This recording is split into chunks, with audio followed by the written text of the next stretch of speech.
Après le Nigeria, où il a été élevé au grade de docteur honoris causa par l'Académie de Kaduna, le chef de l'État ivoirien est arrivé au Togo ce samedi pour des échanges avec son homologue togolais.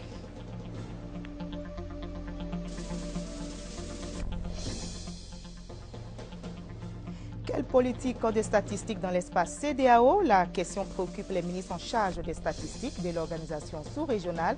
En réunion depuis hier à Abidjan, ils proposent l'harmonisation des statistiques.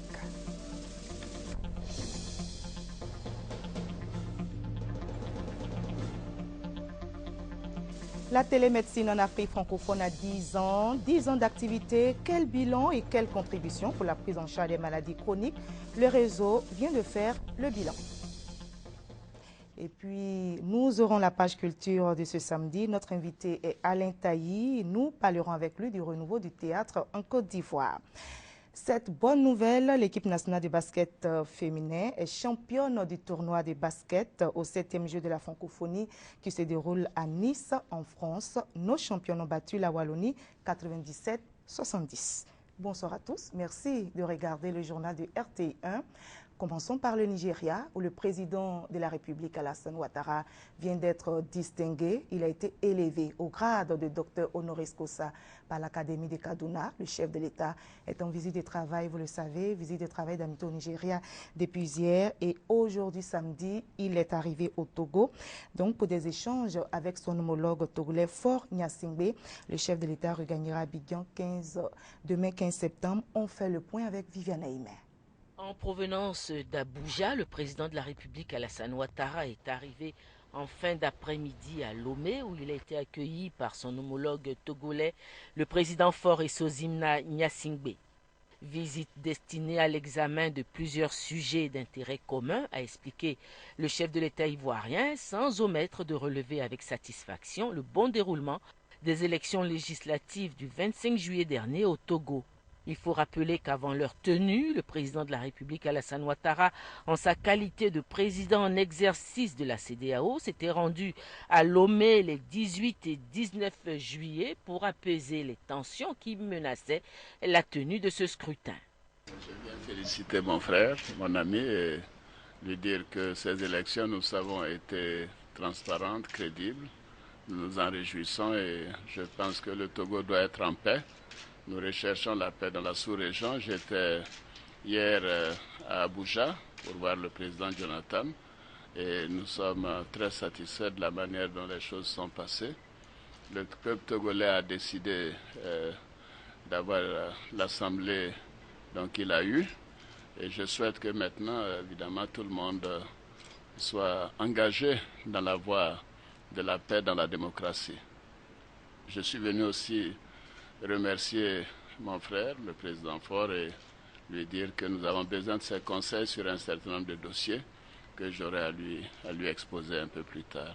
Pour cette deuxième visite en l'espace de 2 mois à Lomé, le président de la République est accompagné des ministres Ali Koulibaly de l'intégration africaine et Kabani Ale, chargé de l'économie, du ministre d'État, secrétaire général de la présidence Amadou Gon Koulibaly et du conseiller spécial Mamadi Diané. Et le chef de l'État regagnera Abidjan demain dimanche 15 septembre. Quelle politique de statistiques dans l'espace CEDEAO? La question préoccupe les ministres en charge des statistiques de l'organisation sous-régionale. En réunion depuis hier à Abidjan, ils proposent l'harmonisation des statistiques fiables pour le suivi des politiques macroéconomiques en vue notamment de la création de la monnaie unique. On en sait plus avec Honoré Naingori.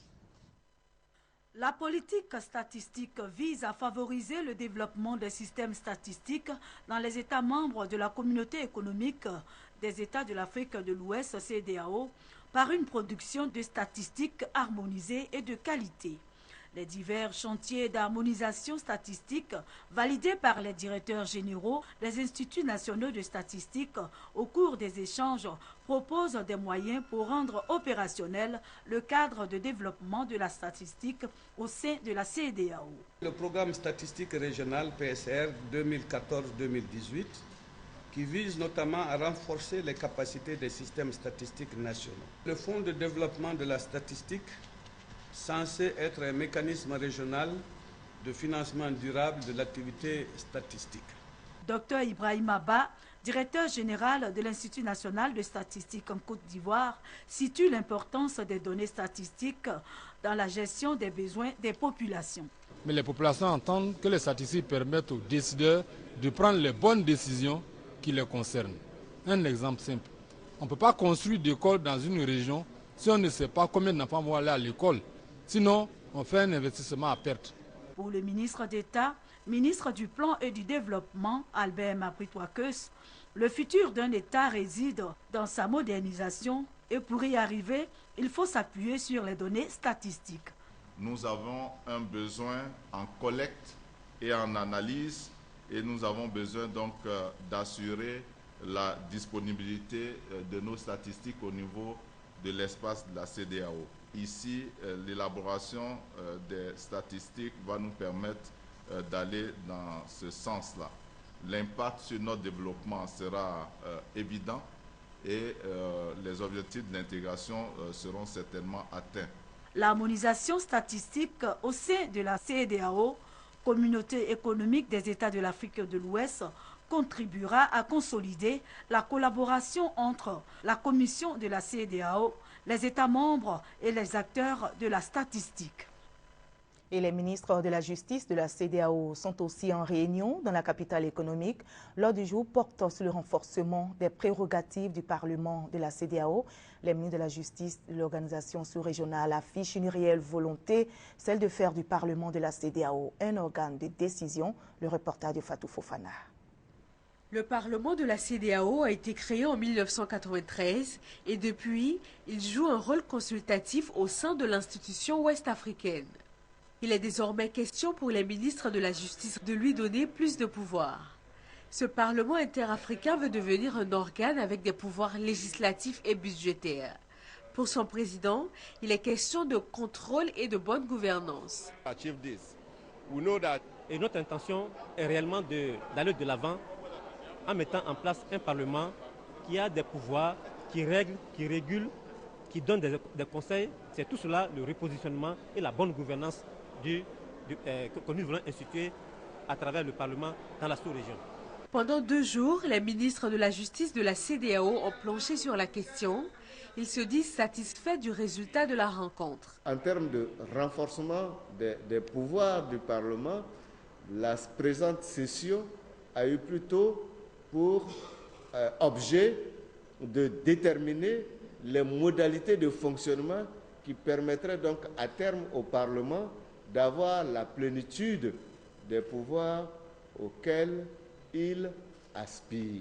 Le Parlement de la CEDEAO est une assemblée populaire communautaire composée de personnes qui représentent l'ensemble de la population de la communauté. Les représentants du Parlement et leurs suppléants sont élus au suffrage universel direct par les citoyens des États membres. Ils peuvent pousser un ouf de soulagement avec ces dons du président de la République. Le corps préfectoral et la police nationale ont reçu 54 véhicules de type 4x4, un équipement qui va améliorer leurs conditions de travail. Et c'est le ministre d'État, ministre de l'Intérieur et de la Sécurité qui a procédé à la remise de ces dons. Le témoignage de Mamadou Kwasi. Chose promise, chose due. Le président de la République, Alassane Ouattara, a promis une amélioration des conditions de vie et de travail de l'ensemble du corps préfectoral. Aujourd'hui, ce vœu est en phase de réalisation. Les préfets de région et les préfets de département bénéficient de 32 véhicules neufs de type 4x4, un don qui vient soulager un secteur en difficulté. Je suis reconnaissant au président de la République pour nous avoir donné ces véhicules afin que nous puissions efficacement exercer nos fonctions régaliennes. Ça me fait 12 ans, depuis exactement 2001, que j'ai quitté mes fonctions de sous-préfet, que jusqu'à présent, je n'ai pas de véhicule. Donc pour moi, nous avons attendu, nous avons espéré, mais nous avons eu foi. Et nous promettons simplement que nous allons encore une fois nous mettre à la tâche, faire de telle sorte que notre action sur le terrain soit encore plus efficace qu'avant.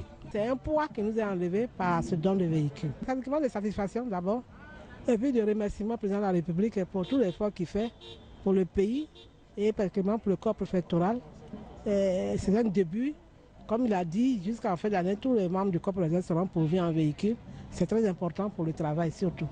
Le chef de l'État, Alassane Ouattara, n'a pas oublié la police nationale dans son élan de solidarité. 22 véhicules de type 4x4 ont été remis aux services de police, principalement à ceux de l'intérieur du pays. Le ministre d'État, ministre de l'Intérieur et de la Sécurité, souhaite que ces dons permettent aux bénéficiaires d'être efficaces sur le terrain et également de rapprocher la population de l'administration. Nous vous demandons, préfet et forces de l'ordre, d'être au service des populations, de vous engager à faire le maximum pour assurer une gouvernance de proximité et une meilleure sécurité. La Côte d'Ivoire a fait des pas importants et nous n'entendons pas nous arrêter en si bon chemin. Ahmed Bakayoko annonce également d'autres projets, notamment le renforcement du parc automobile, la réhabilitation, la construction et l'équipement des bureaux et domiciles du corps préfectoral. Fin de mission en Côte d'Ivoire du chef de la police de l'ONUCI, le commissaire divisionnaire Awale Abdoul Nazir, fait ses adieux après 5 années de service. Il quitte définitivement la Côte d'Ivoire. Prochaine destination, le Mali, où il aura en charge la police de mission des Nations Unies. Avant son départ, il a été fait officier de l'Ordre du Mérite ivoirien. Cérémonie présidée par le ministre d'État, ministre de l'Intérieur et de la Sécurité, qui a salué le travail et l'engagement de l'officier des Nations Unies. Je vous conduis à présent au Café de l'invention et de l'innovation organisé par le ministère de l'Enseignement supérieur et de la Recherche scientifique avec son partenaire, le cabinet Okapi. L'objectif de la rencontre, favoriser le rapprochement entre inventeurs, chercheurs et industriels, leur permettre ainsi d'affiner leurs actions et participer au développement de l'Afrique. On en parle avec Gabriel Zani. Les résultats des inventeurs et chercheurs ivoiriens ne sont pas exploités. La cause, manque de moyens pour faire la promotion des découvertes et inventions. Pierre Gibril, inventeur du premier logiciel de gestion universelle, a eu un peu plus de chance que ses confrères. Personnellement, j'ai bénéficié de pas mal de moyens, comme les mathématiciens l'ont été dans le temps, comme les agriculteurs, comme bien d'autres secteurs qui peuvent tirer l'économie du pays. Les inventeurs peuvent faire pas mal de choses, mais on a besoin d'un coup de pouce et nous disons que nous avons besoin de notre milliard. Et pour trouver ces milliards, le ministère de l'Enseignement supérieur et de la Recherche scientifique s'associe avec des partenaires tels que le cabinet Okapi qui initie des rencontres pour rapprocher innovateurs, chercheurs, chefs d'entreprise et industriels. Le Café de l'invention et de l'innovation tenu ce vendredi répond à cet objectif. Un projet de loi déjà qui a été présenté au gouvernement, qui va donc passer à l'Assemblée, être adopté. Et dans ce projet, il y a la mise en place d'un fonds national de la recherche scientifique et de l'innovation, du développement technologique. Et si ce fonds est mis en place, je pense que de grandes actions en faveur de la recherche pourront être menées. Cette rencontre se tient en prélude au Salon de l'invention et de l'innovation technologique qui aura lieu en octobre prochain à Abidjan. La question de la promotion des résultats des recherches est le maillon faible du secteur. Mais encore faut-il que les acteurs déposent des brevets, car seulement 15 à 20 brevets sont déposés par an par les concernés. Très peu selon le directeur de cabinet du ministère de tutelle, la question de la propriété intellectuelle n'est pas encore rentrée dans les habitudes des chercheurs et inventeurs ivoiriens.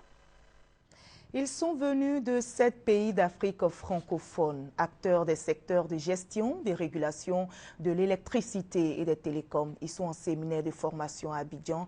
Leur ambition est d'améliorer les services d'électricité et de télécommunications. C'est ce que nous expliquent Christelle Menant et Honoré Nainkouri.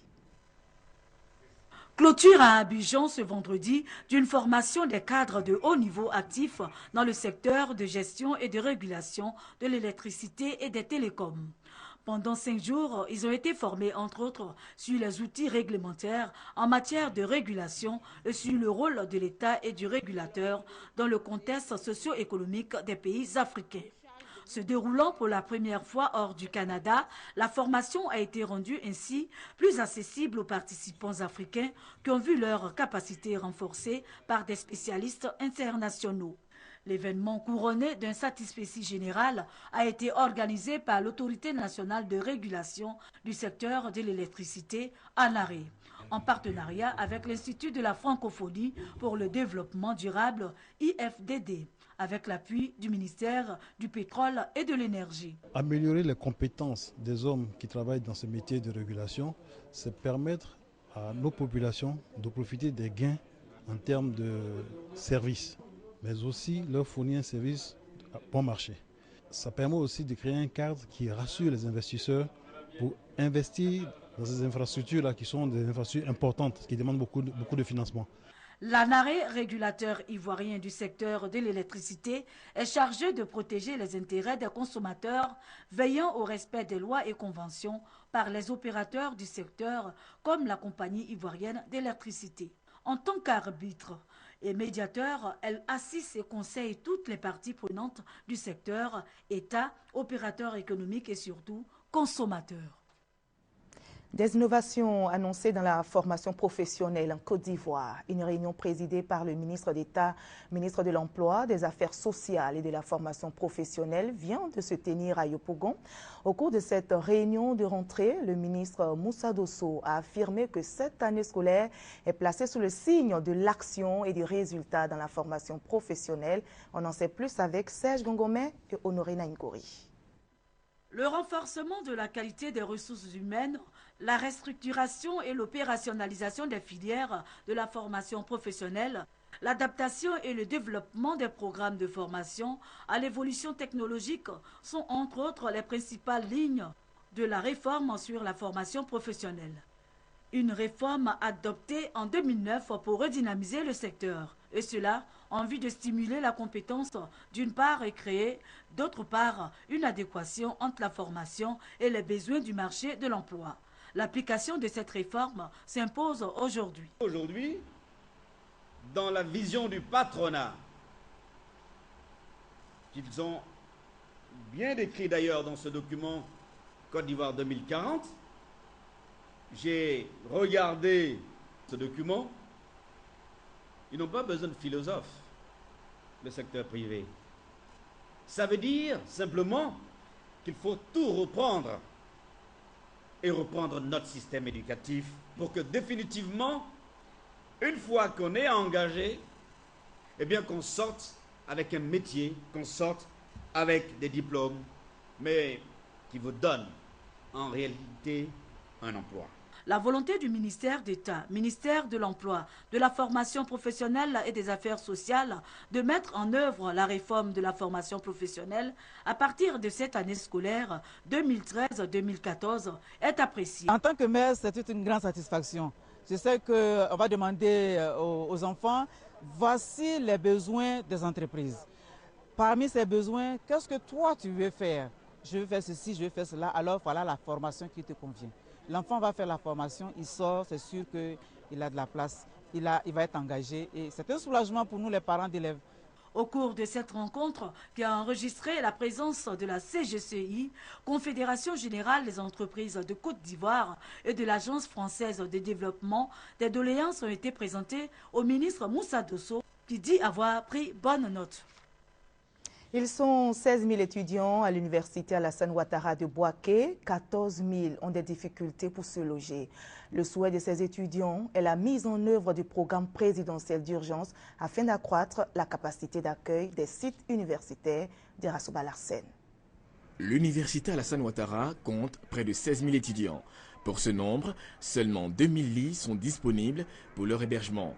Ainsi, de nombreux étudiants se voient obligés de se trouver un toit hors des cités universitaires pour le temps de leur formation.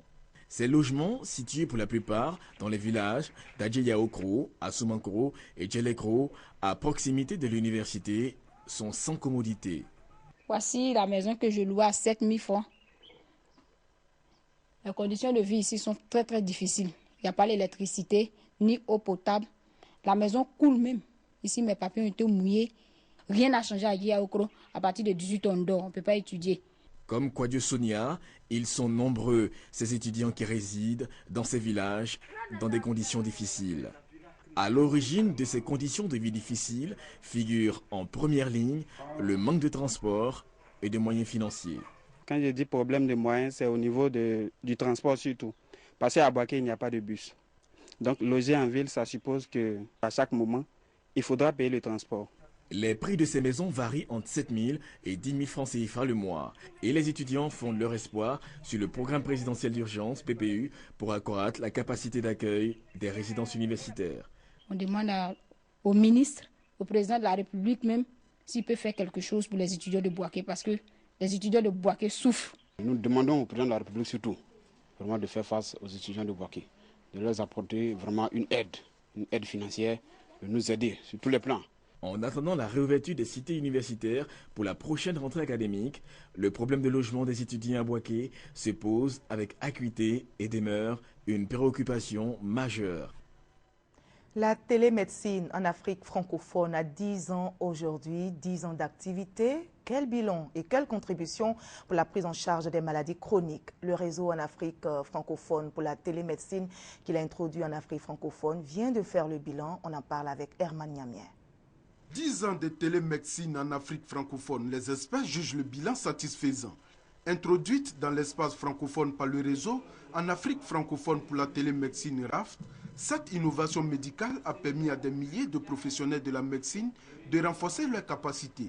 La télémédecine n'est rien d'autre que l'utilisation des TIC pour pratiquer la médecine. Elle met fin à l'isolement des professionnels de la médecine qui sont en zone éloignée de recevoir de l'aide d'un expert dans la prise en charge de leurs patients.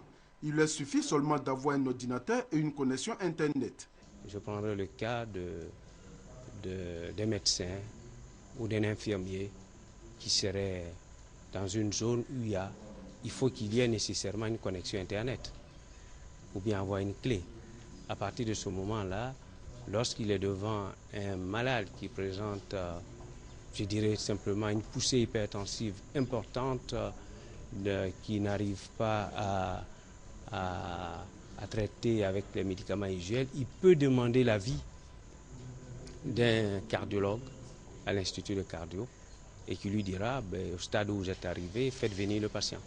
Présent dans une vingtaine de pays, le réseau en Afrique francophone pour la télémédecine a dispensé plus d'une centaine de cours en 10 ans d'existence. Le programme est affiché quelques semaines à l'avance et les gens donc se retrouvent le jeudi matin. On a en général entre 20, 30, parfois 40 hôpitaux qui sont connectés un peu dans toute l'Afrique. La Côte d'Ivoire a lancé un ambitieux projet de cybersanté et il est clair que l'expertise développée depuis 10 ans par le réseau RAFT pourra être très utile pour appuyer le développement de ce réseau de cybersanté. Le réseau en Afrique francophone pour la télémédecine a été créé en 2003 au Mali. Son objectif, soutenir la formation continue des professionnels de la santé et réduire leur isolement au moyen des TIC. Et la lutte contre la désertification dans l'espace CEDEAO s'intensifie. Les ministres de l'organisation sous-régionale viennent d'adopter un plan de convergence, nous dit Noël Niagno. C'est fait. Les ministres des États membres de la CEDEAO, Communauté économique des États de l'Afrique de l'Ouest, une dizaine sur les 16 attendus, ont adopté le plan de convergence sur les forêts après échange et éclaircissement apportés par les experts après une demi-journée de travail.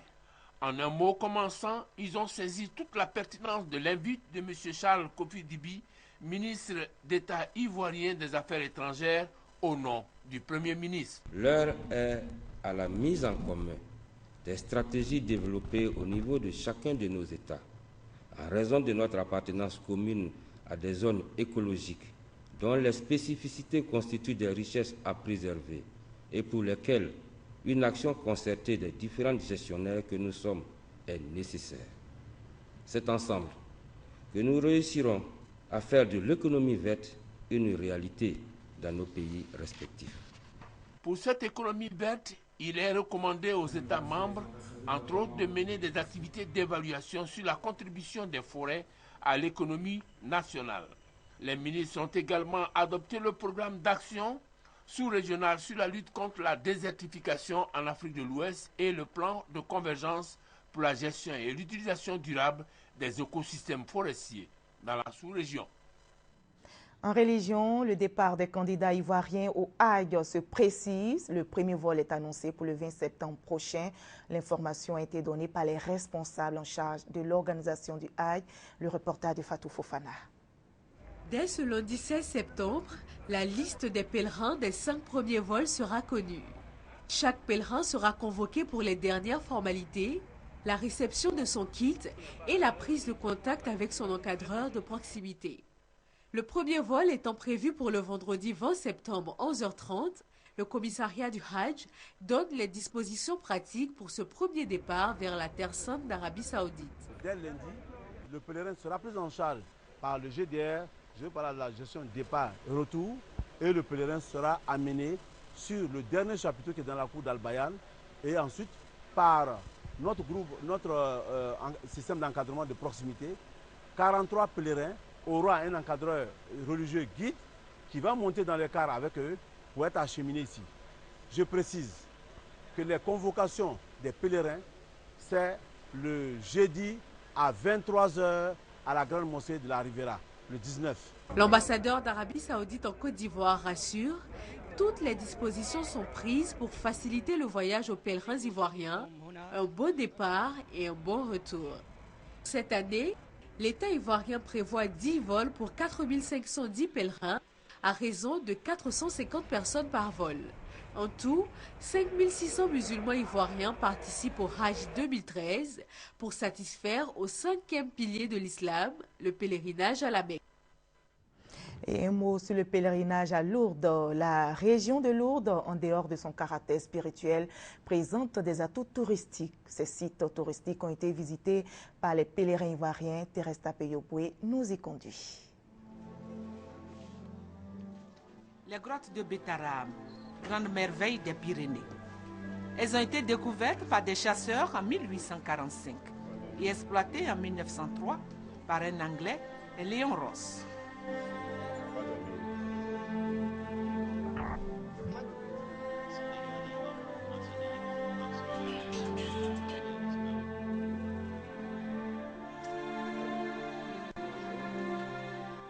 Elles comprennent 5 étages superposés comme ceux d'une maison. Ces étapes ont été creusées à des époques différentes, représentant des scènes de la vie.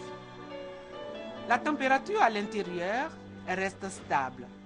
Ces grottes sont constituées de 410 marches du début à la fin, sans oublier les trajets en petits bateaux sur la rivière et en train.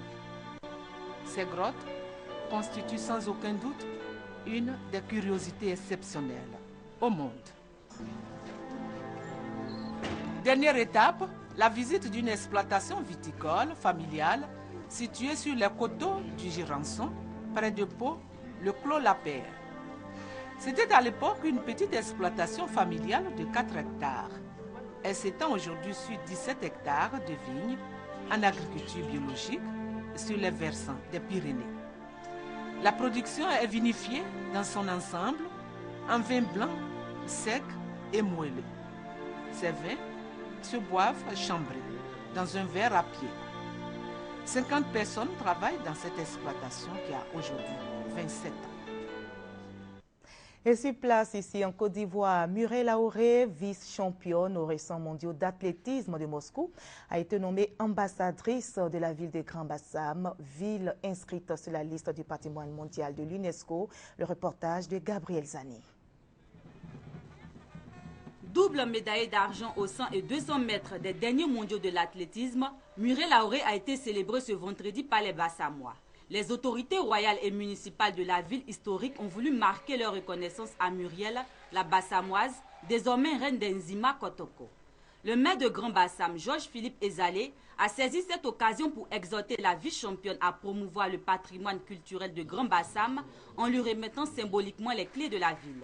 À sa suite, le chef de cabinet du ministre de la Culture, Yves Conon, l'a élevée au titre d'ambassadrice de la culture bassamoise. J'ai pas de mots, je suis vraiment émue, vraiment dépassée, vraiment surpassée par tout l'amour et l'accueil chaleureux que j'ai reçu. Vraiment, je remercie tout le monde, le roi de chaque royaume, et vraiment merci beaucoup. Merci. Elle représente beaucoup pour la Côte d'Ivoire, mais c'est important également qu'on la célèbre parce qu'elle vient de Bassam. Sa maman est de Bassam et donc c'était pour nous tout à fait normal. On dit que Bassam est fier d'avoir une fille de sa valeur et qu'on souhaite qu'elle soit à quelque part donc l'ambassadrice de Bassam, qui est également patrimoine mondial de l'UNESCO, pour faire la promotion de cette ville. Une danse royale exécutée par des jeunes demoiselles, une démonstration de taekwondo du petit Amisha Jean-Claude ont meublé la séance de détente de cette cérémonie. Notre vice-championne s'est même laissée entraîner par des pas de danse au grand bonheur du peuple Nzima. Avant Grand Bassam, Muriel Aoré était à Krenjabo où elle a également été célébrée. Reportage signé Aude Allegbe. L'équipe nationale de basket féminin est championne du tournoi de basket au 7e jeu de la francophonie qui se déroule à Nice, en France. Nos championnes ont battu la Wallonie 97-70. Elles obtiennent donc la médaille d'or. Et les Ivoiriens, toujours à l'honneur à Nice, le gouverneur du district d'Abidjan, Robert Begré-Mambé, a été distingué.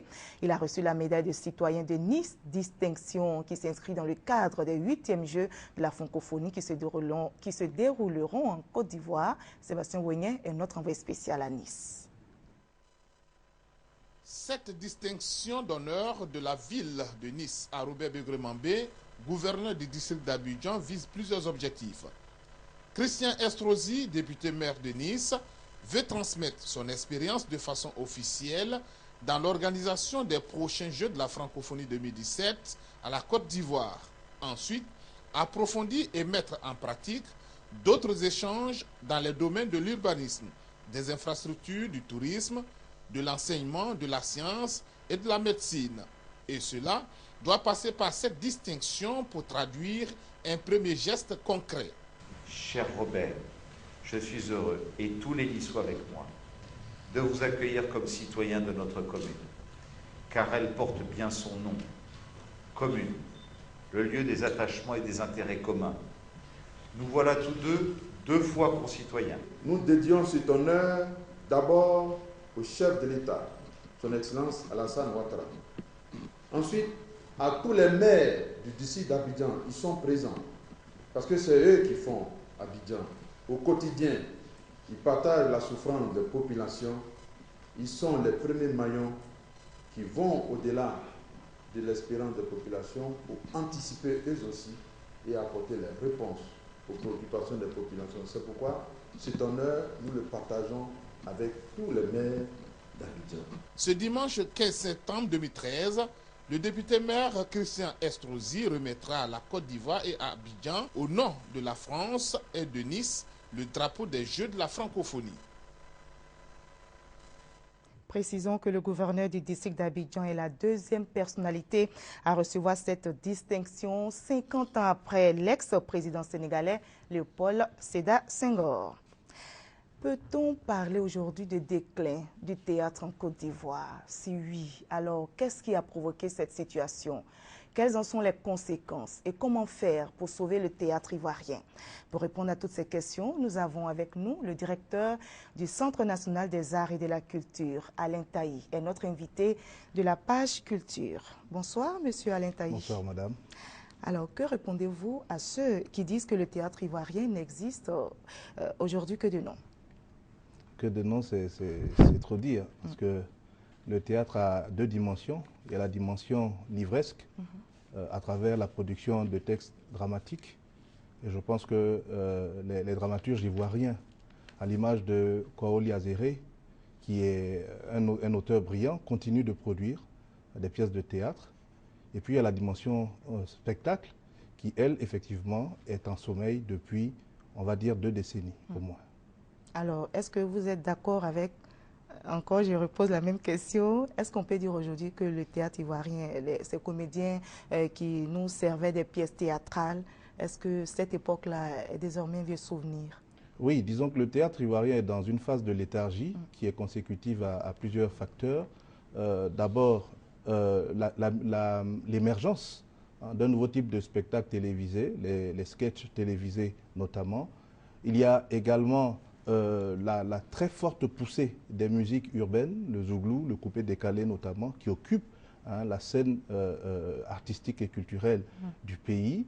Et il y a ce phénomène de migration des comédiens qui, progressivement, ont abandonné les planches pour aller dans les sketchs télévisés, j'en parlais tout à l'heure, et aussi au cinéma. Quelles sont les raisons? Je crois que d'abord, les raisons sont d'ordre pécuniaire, parce que...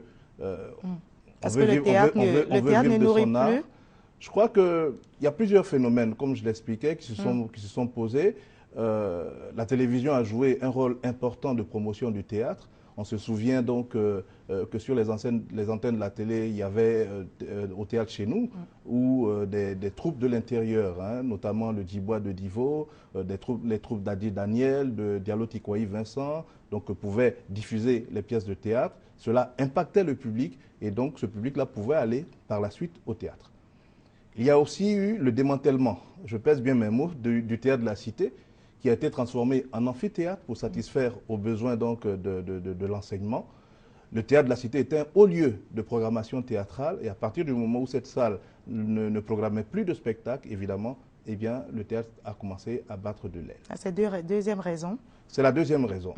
La troisième raison, il y a aussi la montée en puissance du spectacle politique. Puisqu'à partir de 90, eh bien, les Ivoiriens se tournent de plus en plus vers la parole politique qui semble les accaparer. On a vu pendant près d'une décennie... Est-ce que vous pensez que c'est une raison suffisante? Je crois que c'est des raisons. Quand vous interrogez le phénomène... C'est pas de cette raison, si. C'est une raison importante. Parce que quand vous allez dans les agoras et les parlements, c'est du théâtre que les gens font. C'est des mises en scène, voilà, donc les gens ont du théâtre dans la rue. Et puis, voilà, donc ça peut jouer aussi sur la consommation théâtrale. Alors, que fait le CNAC, le Centre national des arts et de la culture, pour faire renaître le théâtre ivoirien? La première des choses que nous faisons, c'est d'abord la structuration. Donc, quelle réponse vous apportez précisément? C'est des réponses multiformes. Puisque les problèmes sont de plusieurs natures, nous apportons des réponses en termes d'encadrement et de formation des comédiens, des troupes de théâtre. Nous apportons des réponses en termes de programmation de spectacles dans des lieux. Nous expérimentons depuis pratiquement 1 an au Sénat Café Théâtre à Trècheville une programmation régulière de spectacles de théâtre.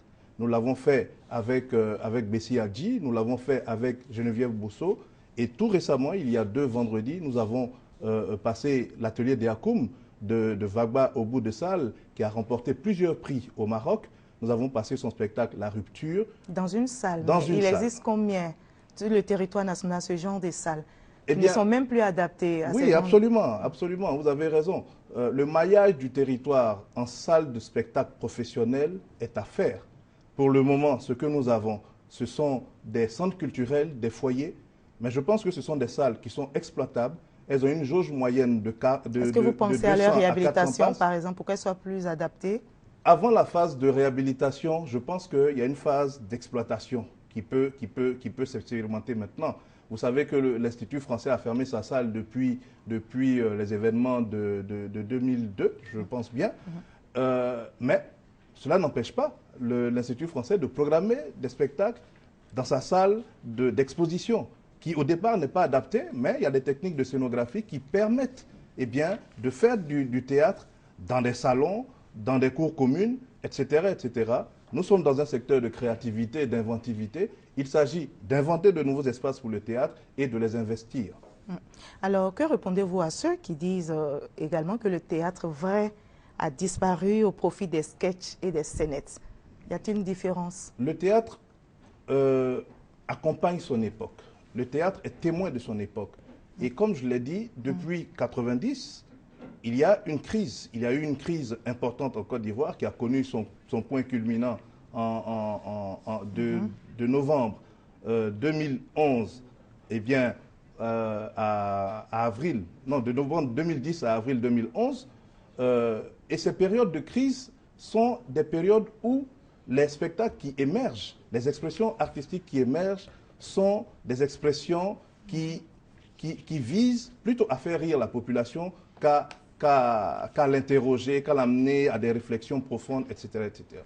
Donc, des musiques comme le coupé-décalé qui ont émergé pendant la période de crise, le spectacle humoristique qui a émergé pendant cette période de crise, n'ont d'autre finalité que de déstresser les gens, de pratiquer une sorte de catharsis populaire pour que les Ivoiriens, qui sont déjà chargés dans leur esprit et dans leur tête, puissent connaître quelques instants de joie. Alors, maintenant, nous sommes dans une phase de normalisation du pays. Nous redevenons un pays qui donne de la place à la réflexion et de plus en plus, vous verrez que le spectacle théâtral, le théâtre de texte, comme on l'a connu dans la grande époque du Didiga, de la griotique, donc du le théâtre Sénac rituel. va maintenir le cap. Nous pensons que nous sommes en mission.